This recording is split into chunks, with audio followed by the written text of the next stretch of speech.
happened in OpenSocial in the past year. So first, I'm a big fan of Chinese poetry, and so I wanted to start the talk with a Li Bai quote. And I found this one, that's one of my favorite poems of his. He talked about dancing alone under the moon.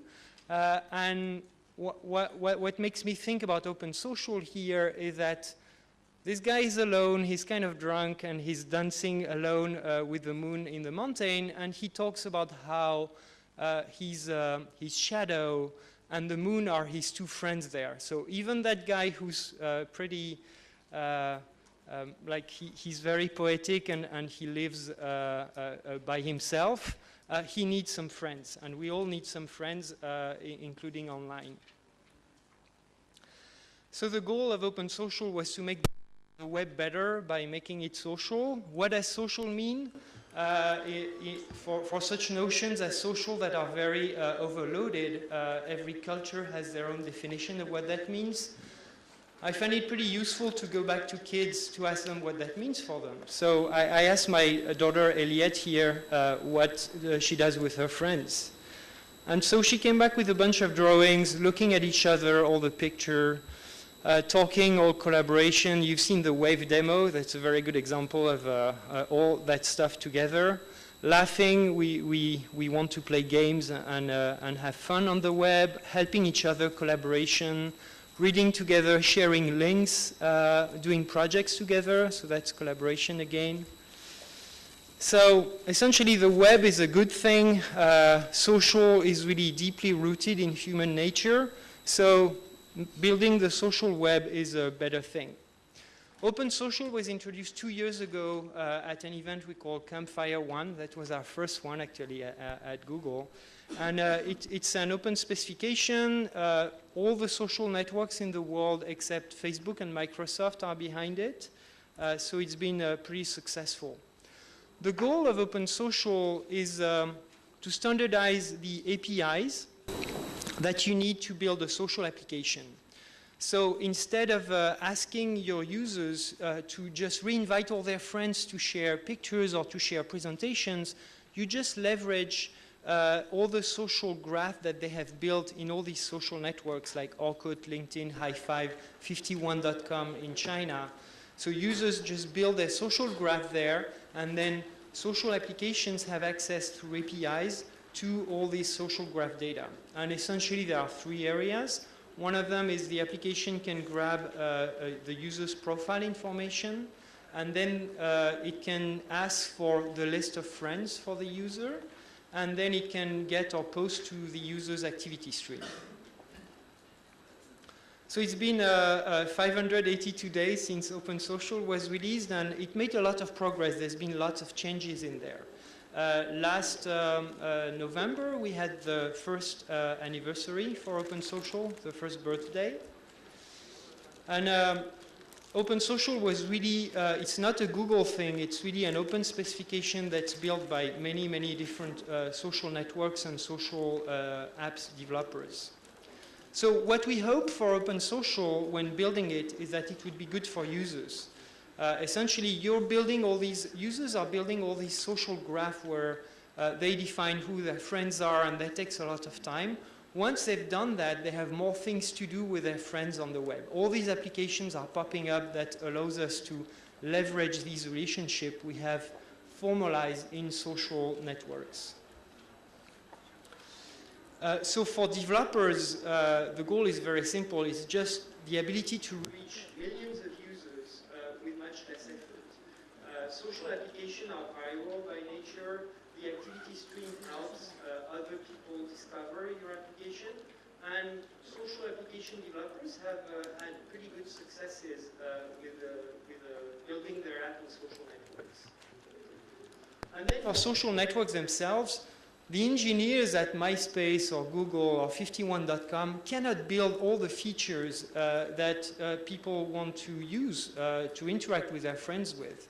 And so social application developers are just building these features and putting their application in the context of these social networks. So for social networks, their social graph is much more valuable once there are many applications that take advantage of it.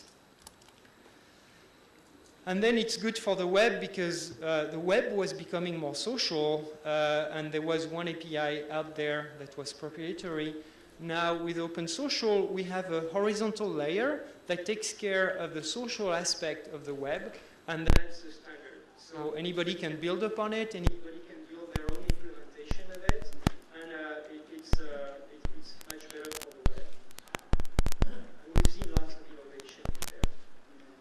So in the past year and a half, we're going to see how it's been in terms of adoption, in terms of community, and in terms of the evolution of the specification.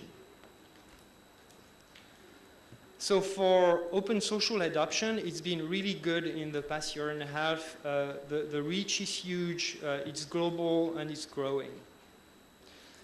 So this is a graph that shows since April 2008 how OpenSocial reach has grown. And right now we are at something like 800 million users that you can potentially reach if you build an OpenSocial application and deploy it to all these social networks over there. So it's really a huge reach. Essentially, we have nearly everybody except Facebook and Microsoft. In terms of global, the reach is really global. Most social networks in the world have implemented it worldwide. So there are several social networks in China that have it as well. Supporting websites, so you'll see all the logos there. But essentially, if you're using a social network today, there's a good chance that you can find OpenSocial applications there. Okay, now Shanwei is going to explain how OpenSocial performed in China.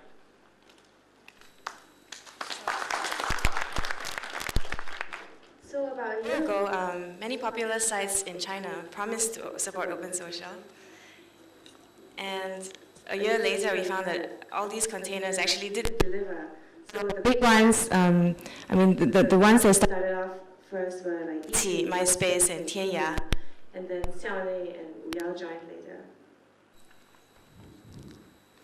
However, like this year, we're seeing a lot of up-and-coming containers as well.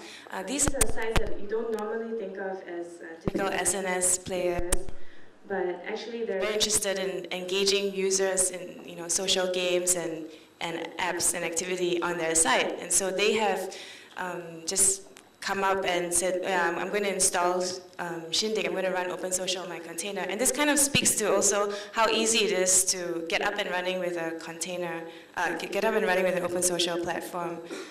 Because all these sites have just come online, and are going to become online in the next few months. We've also seen a lot of app developers grow in the last year. So these are the top app developers, the winners of our OpenSocial app contest. And these are other participants of the contest. And the community has really grown. I mean, we have like an OpenSocial group where you can, in China, where you can have a lot of discussions, and we have frequent meetups, and the community is really growing. So a few words about the app contest. We completed this contest in April, and we had many participants, and we organized a lot of hackathons together with MySpace, Tianya, Iqi, Xiaonei, Wuyao. Like, we organized this all together. And at the end, we ended up with about 26 applications that we shortlisted, and we had judges from all the containers, plus a few VCs like Northern Light and DCM. And we picked 5 winners, so I'm very proud to present them to you today. For Best Technology, we had N-Talker. This is a chat gadget. So it's actually not a conventional app where you have like canvas view and profile view. But what it does is it makes use of friends list and just, it allows you to engage them in real-time chat. And this is now live on Tianya. For Best Experience, we had Texas Hold'em. And this is a really popular game. It was also launched on other platforms, but now it's on 51 and Xiaonei and Tianya. And then we have Reku that came up with the Magic Album. This one for most viral channels. And for Best Business Model, Nihari, which is an up-and-coming developer, developed this Knight and Princess game where it's like a strategy game where you try to build up your points and fight with other people.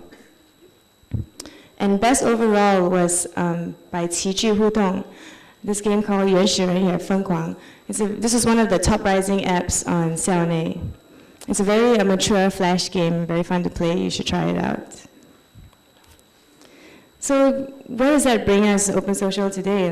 We have globally, there's about 315 million app installs, 85 million canvas page views, 7,500 apps, 20 plus containers. And China is really contributing a good portion of this. Like if you look at the earlier reach chart, out of the 800 million, over 160 million is from China containers alone. And also the app developer community is just getting bigger and bigger. Just to give you an example of how easy it is to come up to speed on OpenSocial, High Five, they started with 2 people in 2 weeks, and they were on version 0.5, and they really quickly scaled up. Right now today, there's 2,000 over apps on High Five. They're on 0.8 right now, and they're working on 0.9 initiatives. So the whole point of OpenSocial actually is not so much about just having containers to have a standard. The whole point is that this standard is up to you, up to everyone, all the developers. You guys, we can all work together to sort of define a spec. It's very flexible, there's a lot of discussion. The spec has evolved a lot from 0.5 to 0.9 today, and we'll go through the kind of changes we went through. But the point is that all these changes went through because of a lot of input from not just containers or SNSs, but also developers. And what we did last year was we set up an OpenSocial Foundation, and this was a non-profit corporation. And basically, you don't have to worry about this foundation. But the main gist of it is that it was set up to enable this kind of open discussion. So you don't have to worry about your intellectual property rights or anything like that. And it's not a group of people defining a list, but what it is it's enabling all of you to put in your ideas and make it part of a standard that everybody can see and agree on. So some of the tenets are anybody can contribute, decisions are made in public, we have public discussion lists that anyone can contribute to. It's about individuals, not about companies. And how we make decisions is by basically voting. You basically put out a proposal, people say, yeah, okay, I agree, or no, I hate this idea. And eventually it becomes part of the spec. So just to give you an idea of the kind of stages that OpenSocial has gone through, in 0.5, we were just focused on defining a social API, and this was based on top of sort of a pre-existing gadgets API. So pretty much everybody had to learn HTML, had to learn JavaScript, which is great for some, but not great for everyone. In 0.8, we sort of addressed that problem by adding server-to-server protocols, and basically by enabling a lot more new programming languages so that people could just start programming whatever language they wanted to. And in 0.9, the focus was on optimizing latency and speed, and also for simplicity, make your code more easy to write, basically. So we started back in 2007. Orchid was had the first sandbox of OpenSocial. And in 0.6, then we launched the actual Shindig Apache project. So all you know about Apache Foundation, Shindig is the open source product that is the reference implementation for OpenSocial. Eventually, other sandboxes started coming live, like High Five, Ning, Plaxo. And in 0.8, that's our real production release in January 2008.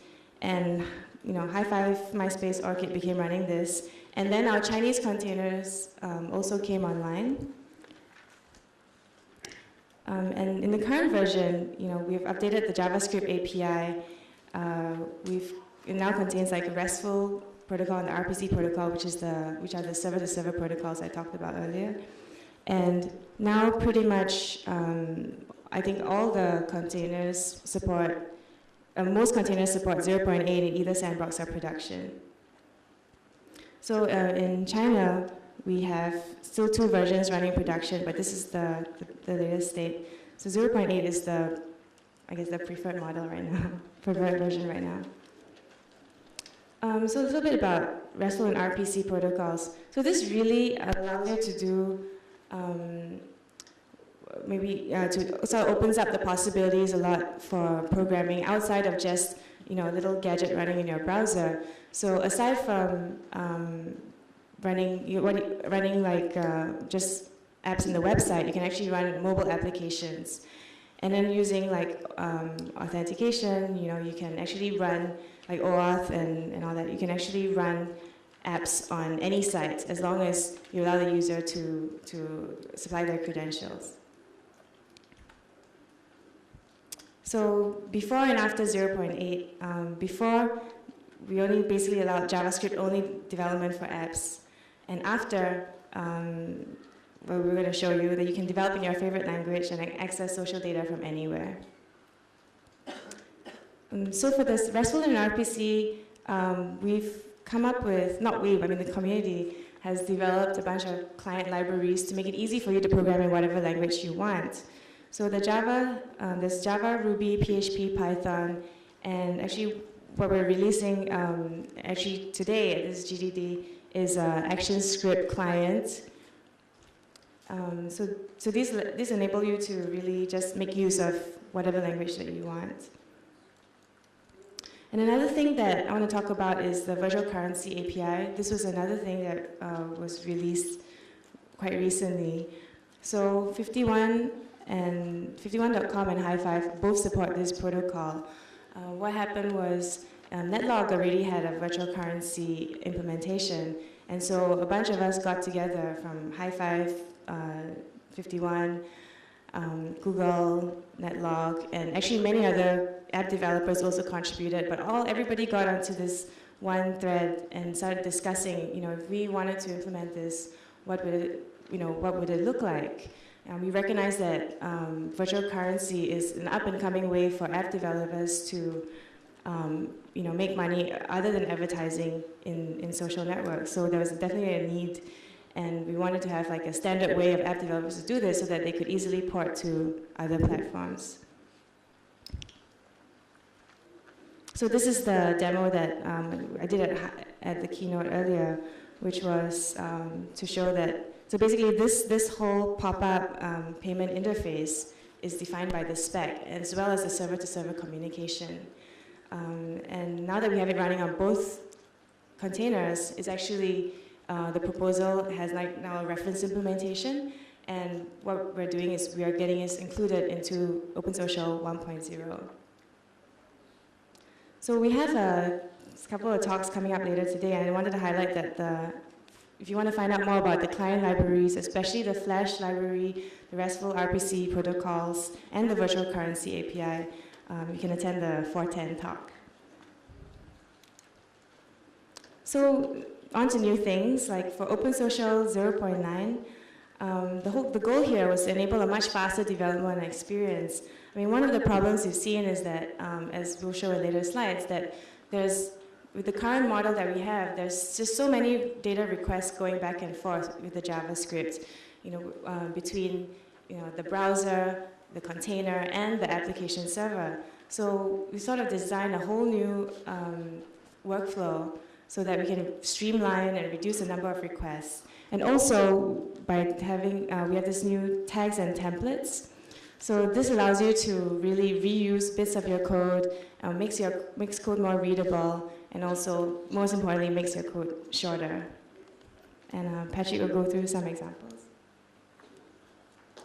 Thanks, Jamie. Okay, so what's new in 0.9? 0.9 for me is really a great example of why it's important to have an open process for specifications. When OpenSocial was introduced initially with the 0.7 version, the only way to access the API was to take your application that you had created with existing technologies, for example, a PHP backend or a Ruby backend or a Java backend, and then project it inside of the social network, like rewrite it as a gadget, which means make the whole application completely AJAX, using the JavaScript APIs to just get access to the social data. So essentially you were doing a smaller version of your application that you were projecting inside of the social network. That was kind of the philosophy behind 0.7. And I remember at that time, I ran into tons of developers, and the main feedback was Facebook has this FBML markup language that they execute on their server side, and that lets me use my current development model. I can code my application in PHP, I just put all these templates in there in my code, and I don't have to change much. Facebook takes care of rendering all the markup, and it's much easier than doing JavaScript. So that was 0.7. With 0.8, with the REST API, that allowed for a very different use case where you build your app with your current technology, and then on the server side, you make these backend calls where you're calling the social network to get access to the social data. It's using a protocol called OAuth, where the user logs into the social network, let's say 51.com or ZRNA, and then when they are, once they've logged in, they are asked the authorization for site foobar.com to access their social data. If they click yes, they are redirected to foobar.com with a token, and then foobar.com stores that token in their database, and they can use that token to make backend calls to get access to the social graph. Now with 0.9, finally the community has designed something that addresses the initial issues with the lack of a template language. So there are a bunch of new features in there. The first one is a simpler JavaScript API. So I don't know how many of you here in that room have coded an OpenSocial application. Okay, not that many of you. So the kind of JavaScript that was used to create an OpenSocial application is quite verbose. You would just have to set up a request object, and then you would fill a bunch of more specific request items in there, and then you would call send on it and pass a function that would be called back when the data comes back from the server. So it's typical asynchronous programming, but many developers found it a little bit too complicated. At the same time as OpenSocial was created, there was a JavaScript framework that's called jQuery. How many of you have heard about jQuery?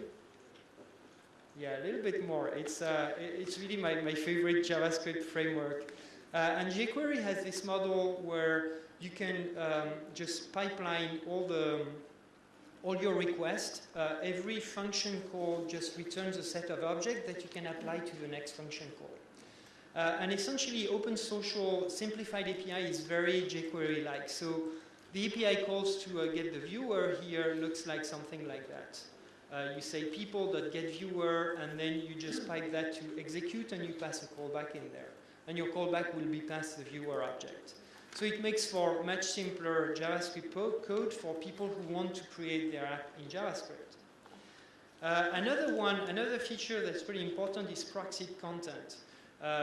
Before proxied content, if you were creating your OpenSocial application and you needed to get some data from your server, you would need to make especially for static data, you would need to make a call called makeRequest, which was pretty much like XML HTTP request, but in the context of a gadget. So it was implemented by the server, the OpenSocial server.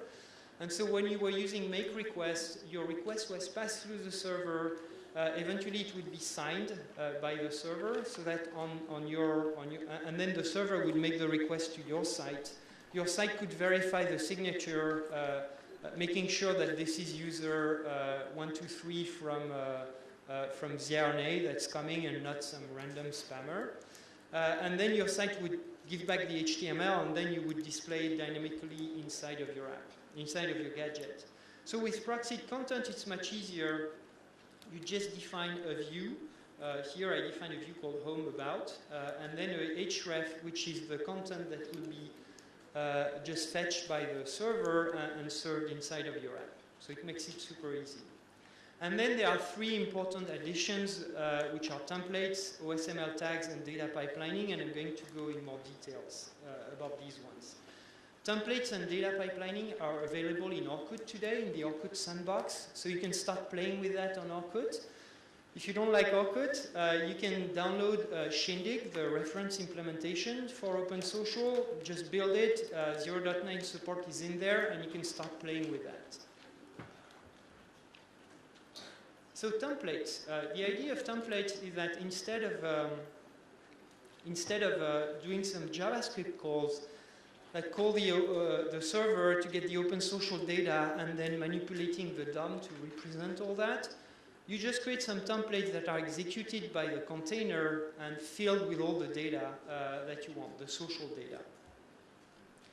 So that's what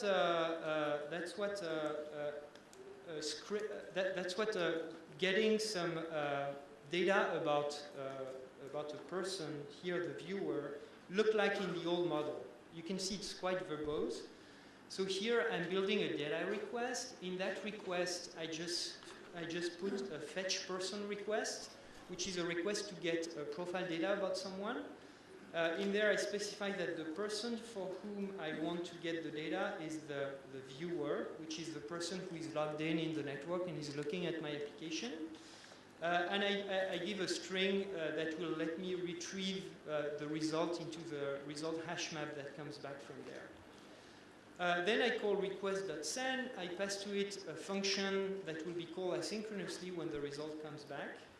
And here I say, oh, from the response object that comes back here in the data argument to the function, I get the rec, which is the string I passed to get my results. In there I do a get data, and get data will return me what is called a person object, and the person object is defined in the specification. And from that person object I can get the display name, and then I need to do a get element by ID to get a div that I have defined for DOM handle here. I called it DOM handle. And in there I'm going to stick the name. So that's kind of a lot of code just to display the name of the viewer. And developers were kind of tired to have to do all that kind of stuff. And this is the div that I was talking about. So now to do the same thing using OSML tags, you just say OS name person equals $viewer. And you're done. This is executing on the server side. The container executes that, gets the viewer details, and just put the viewer object in there. Data pipelining. So one of the issues with the JavaScript model of building these apps is that you're doing lots of requests to the server. So you're getting the viewer data initially, and then you're getting maybe there's a storage API in OpenSocial, so maybe you get some preferences from there. And then when the user interacts with your app, you're going to make some activity stream calls and all that.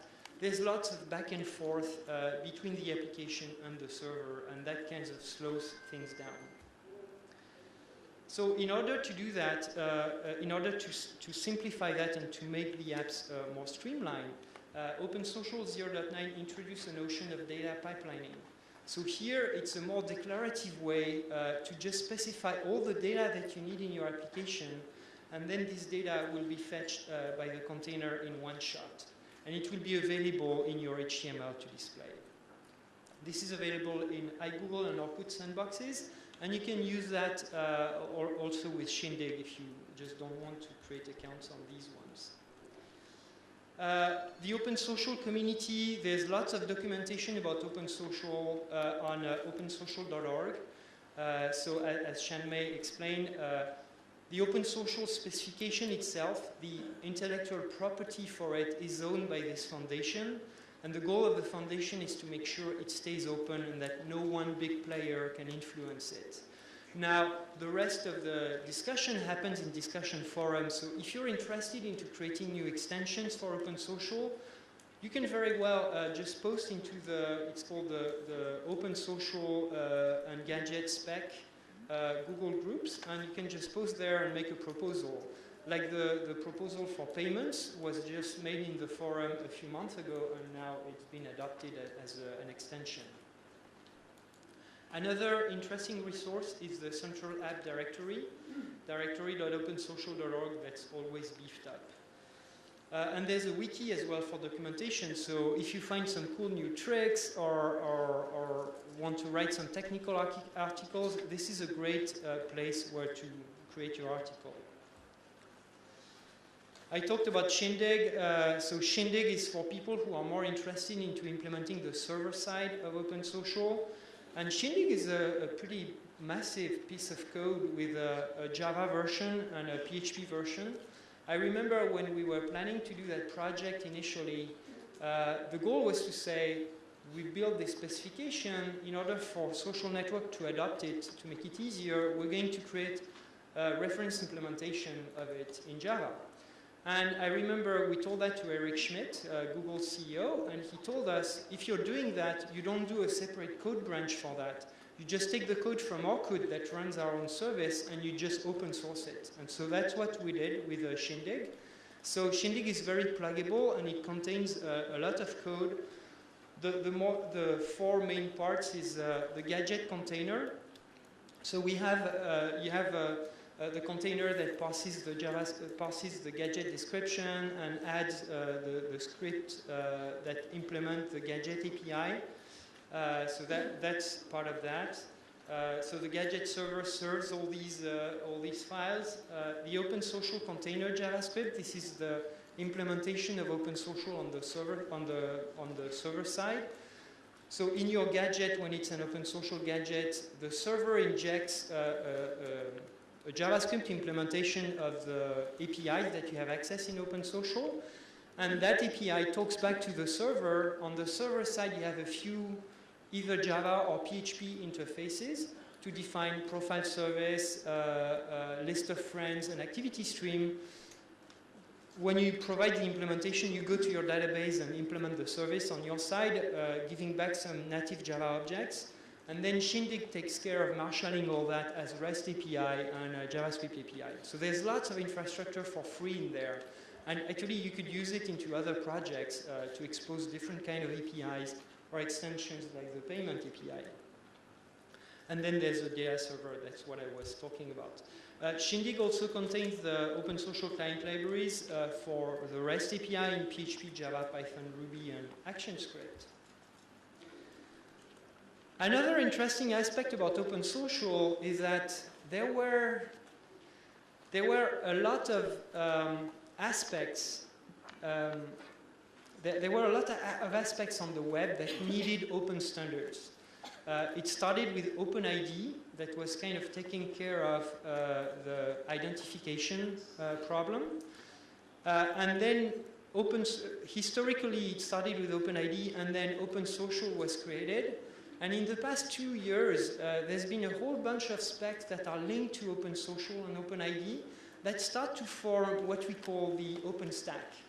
And so in there, and this OpenStack is used by MySpace, Yahoo, Google, Plaxo, and many other online companies. And this is really great because we're all competing at some level for the features that we put in our products, but at least for the core specification that we're using for this platform, we'll collaborate to use the same standards.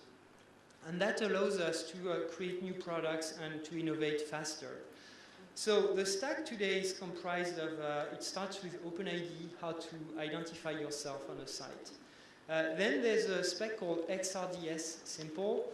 XRDS is a way to specify all the services that are available in a container. So here you specify, it's a small XML file where you say, oh, this is my XRDS endpoint, so a client software will fetch that file, and in that file it will find, okay, if you want to log in your user using OpenID, just go to that URL. If you want the OpenSocial REST API, the endpoint is at this URL. If you want the OAuth endpoint, it is at this URL. So it's a very simple map into an XML file. OAuth is the specification that allows for distributed authentication, where site A can ask site B to allow them to fetch specific resources through API that site B has for a user. And so when the user goes to site A, they are redirected to site B, they log in there, they accept they give site A the right to use their data on site B, and then site B ends up with a token that they can use to make these requests. The advantage of this is that before OAuth existed, I'm sure many of you have seen that you would go to a social network and they would ask you for your Gmail user and password. And I know I've been the first culprit of doing that. When I went to Facebook the first time, I gave them my Gmail username and password. Problem with that is that with this username and password, they could access my Google Checkout account, my Google Maps data, like everything.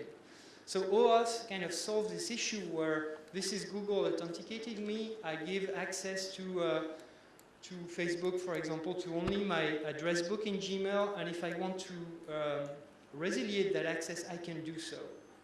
So I can go to my Google account and say, oh, I don't want these guys to access my address book anymore. So that's what OAuth is doing. Portable Contact was a spec created by Joseph Smar at Plaxo, where he took the OpenSocial profile data model and just applied it. He created an endpoint on a specification to say, if I want to get the contacts of a user, I just get their contacts in the same format as the OpenSocial profile data. So that means you can reuse the same libraries to get that. And then OpenSocial, we talked about it. So that stack of OpenSpec is emerging on the clients, on the server side. And if you're interested there, I have a talk later today to talk about all the stack of OpenSpec that exists on the client side for HTML5, SVG, Canvas, and all that kind of stuff that was talked about in the keynote. So we see a lot of exciting news in open standards these days where they start to get really adopted by many different types of companies. So Portable Contacts, we talked about that. It's compatible with OpenSocial. That's what's nice about it. Friend Connect is different than OpenSocial. Google Friend Connect is a Google product. But what's really nice about it is that we were able to build it thanks to the OpenStack that I was talking about. So what Friend Connect is doing, it allows site owners to make their site social in a very easy way. You just go to Google Friend Connect, you register your site's name and your site's URL. You have two HTML files to upload to your server. And then once you've done that, we give you snippets of JavaScript to add a member gadget. And then you can add any OpenSocial application with just a snippet of JavaScript. So it enables people to, who don't have much technical skills to make their site social very easily. The nice aspect about Friend Connect is that it's leveraging all the OpenSocial, OpenID, OAuth APIs. And the end result is that when you're going to a site to use Friend Connect, you can log in with your AOL, Yahoo, or Google account. And then you can expose your Twitter or Google profile. And then you can link it to your friends from Plaxo, Orkut, Twitter, and a few other networks. And then you can post your activity stream on Plaxo. So essentially, Friend Connect allows social networks to plug to Friend Connect through one of these services, and they just expose an XRDS file to Google, and they say, oh, I want to expose OpenID for authentication. Through OAuth, I just expose OpenSocial, and in OpenSocial, I expose only the Activity Stream API, or the Friends Graph API, or the Profile Information API. So using these open standards, we can build this kind of hub system that Friend Connect enables. And Friend Connect itself is reserving all that through a REST API. So that's a very recent API. 2 months ago, we released a JavaScript API and a REST API, which allows you to deeply integrate social in your site using Friend Connect. There's been some session that I led at Google I/O where Time.com and Huffington Post demoed how they made their list social using Google Friend Connect. We kind of don't have time to demo that right now.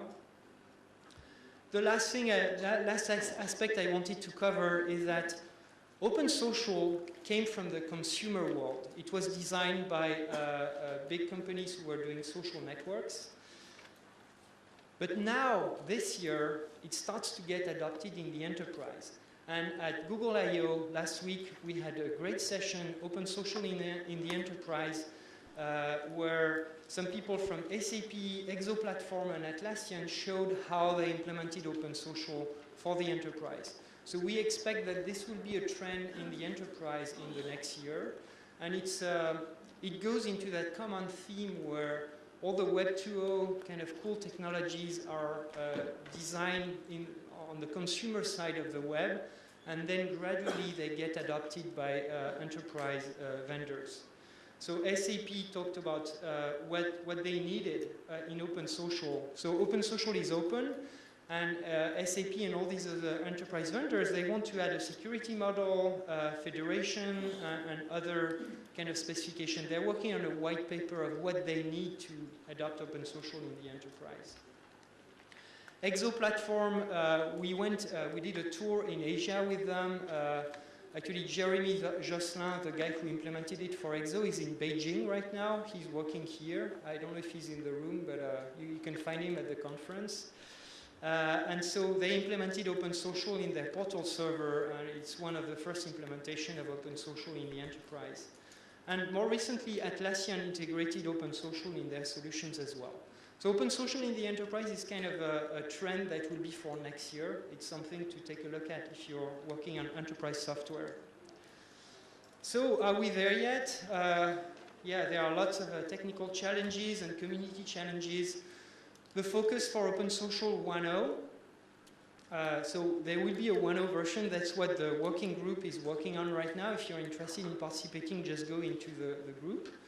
The focus for 1.0 will be to define an extensibility model so that people in the enterprise can define some extensions for the enterprise world. The payment API that Chan-Mei talked about is a very good example of extension, and there are tons of them that people have been thinking about, like for media files and things like that. Yeah, it's better to be two instead of being just one. So we hope there will be lots of other extensions to OpenSocial, that people start to use it for mobile in the enterprise, and maybe some new features. One of the cool new spec out there is called the Activity Stream API. This one has been implemented by Facebook, and there starts to be, it's the same people who are working on OpenSocial and Activity Stream. And recently in the spec discussion, they talked about converging the specs, having OpenSocial Activity Stream just mimic the Activity Stream API. Reach more users, there's lots of application to build, and integration with developer tools. Today, to develop that, most of us use a text editor. I think there's an Eclipse plugin right now, but there's lots of new tools to build. And more ways to make money. The payment API is a great example. 2 years ago in OpenSocial, the main business model of these social apps was advertising.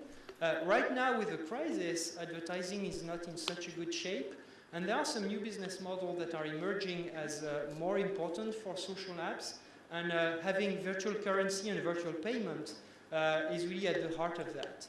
So people are selling virtual goods in their social apps or selling subscriptions. So think about new business models. Now with the OpenSocial payment extension, it's very easy to do. Yeah, so there should be more apps in the library. We're working on that directory to make all these available. And the OpenStack is just growing. Lots and lots of adoption of that. So in conclusion, OpenSocial is mature today. It's kind of ready for business. Today you should use 0.8 and take a look at 0.9 to see where it's going, because it's going to be adopted in the next year by most containers. The OpenStack is something to take a look at, because you'll see more and more APIs using all the same technologies: OAuth, OpenID, Portable Contact.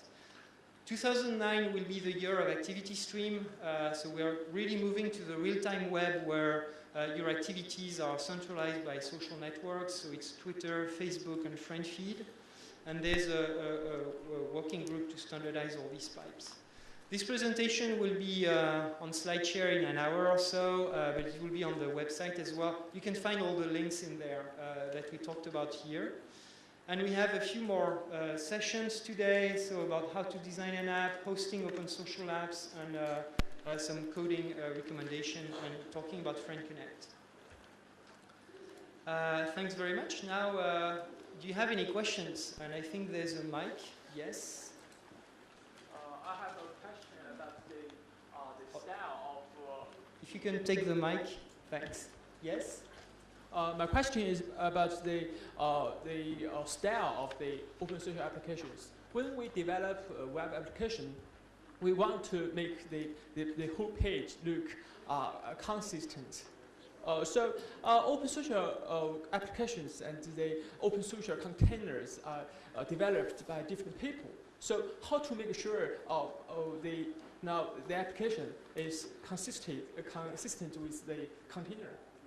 That is a great question, and actually a question that's been asked a lot. So the question is, how do I make sure that the style of my application match the style of the container? And true enough, you deploy in MySpace or Orkut or ZRNA, and they all have different styles. So there are two answers to that. First, it depends on what your goal is. Some developers want their app to completely integrate within the social network and to match the same style. Some other applications, I think it was Flixster, for example, they wanted to have their own distinctive style, so they wanted to just keep their style on all social networks to look differently. So you have first this first code branch to do.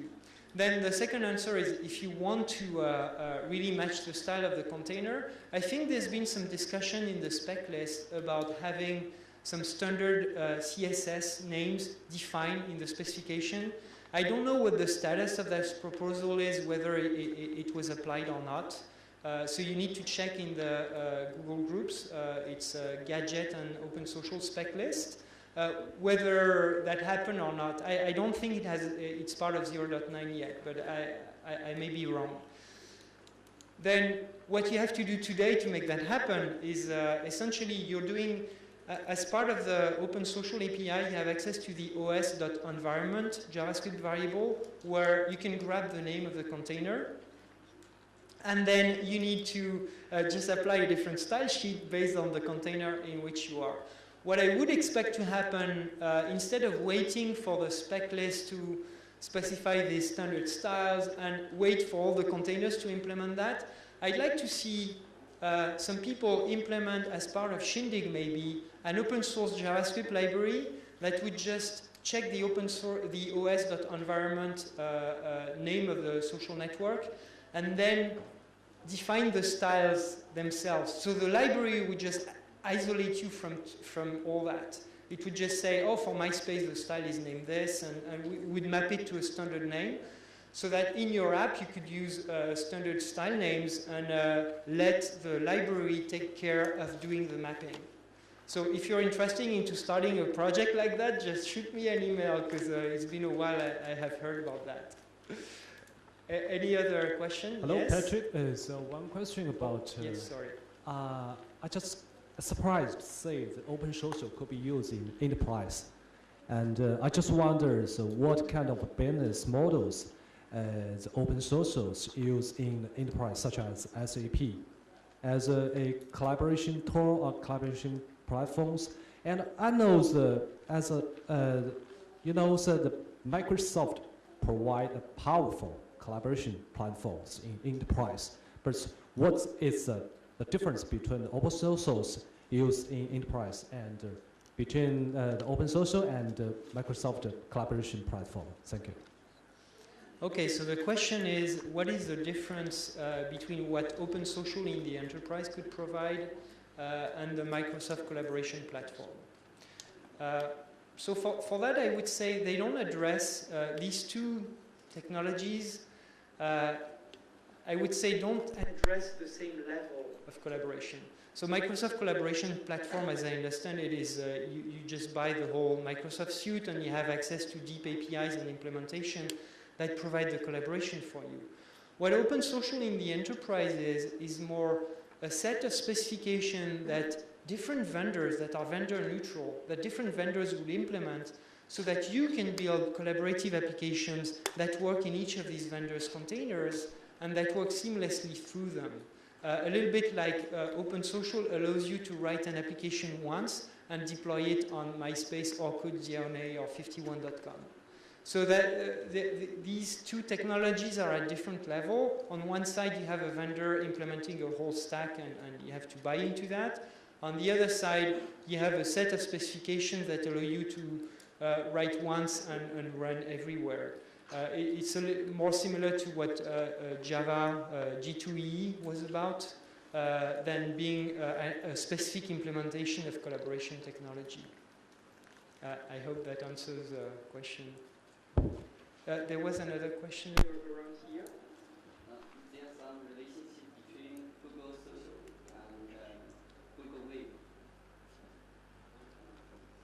Is there some relationship between Google Social and Google Wave? So is there a relationship between between OpenSocial, which is an open standard, and Google Wave? So the answer is that there are some common technologies. In Google Wave, for example, they use the gadget model that OpenSocial also builds upon. So yeah, there are some common technologies used in both. And another aspect of it is that the philosophy of Wave, if you look, Wave is just an implementation of a protocol by Google, but the protocol and the reference implementation will be open sourced for the federation of Wave servers. And it's very similar to the way we build OpenSocial, the standard, and then having Shindig, the reference implementation, and having many social networks implementing it. So I would say the philosophy of opening up the system is very similar. Yeah? One more similarity is that the ex-product manager for OpenSocial in Google actually left to join Google Wave. So they have very similar philosophy.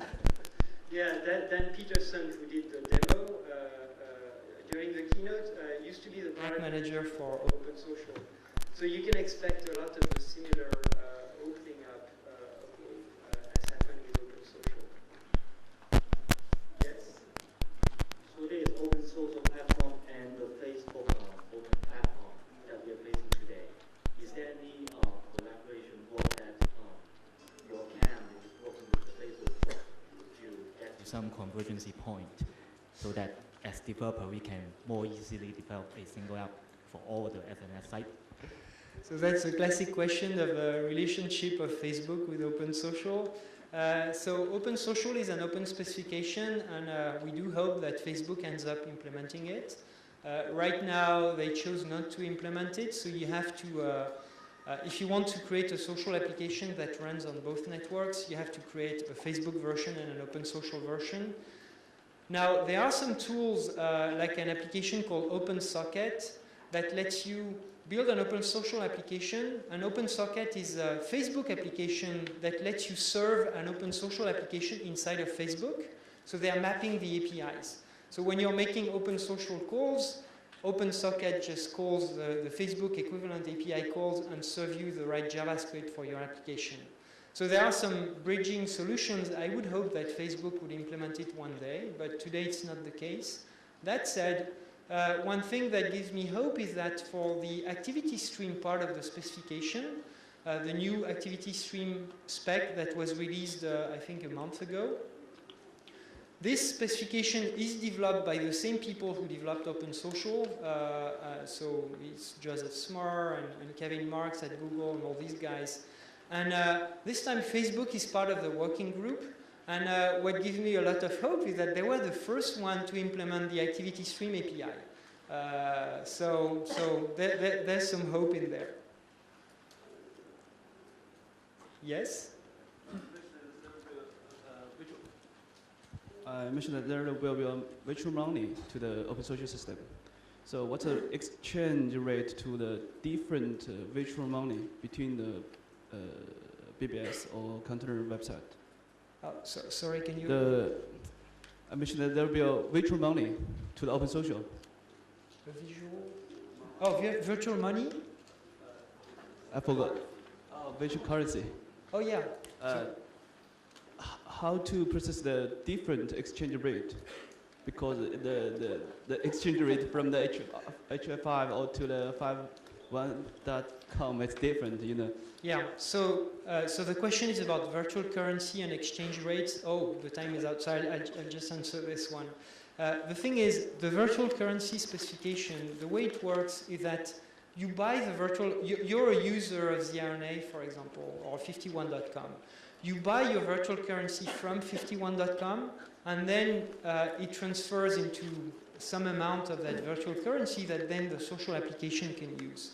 So for the social application, it is just using this virtual currency. The exchange rate is set by the container. So this proposal of virtual currency in OpenSocial is really linked to the container, and the container is setting the prices and the exchange rates and all that.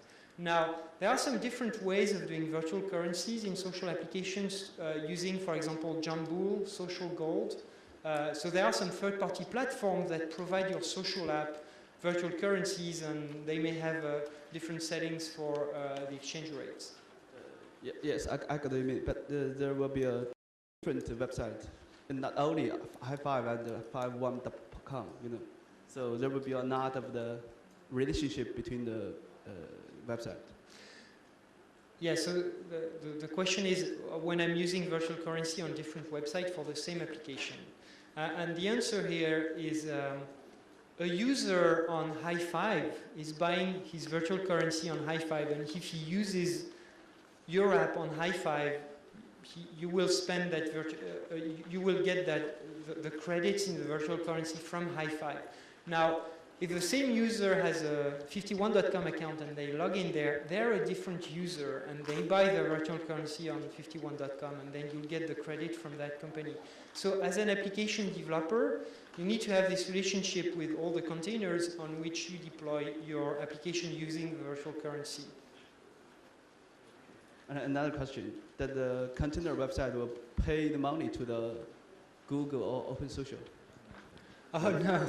So the question is whether a container website are going to pay money to Google. This is an open specification. Google is just a member in trying to design this specification. There's no money relationship in there. When 51.com just implements their virtual currency solution, you as an application developer just deal with 51.com, and Google is not involved in all this. Thanks very much for coming, and hey, I look forward to see your OpenSocial apps.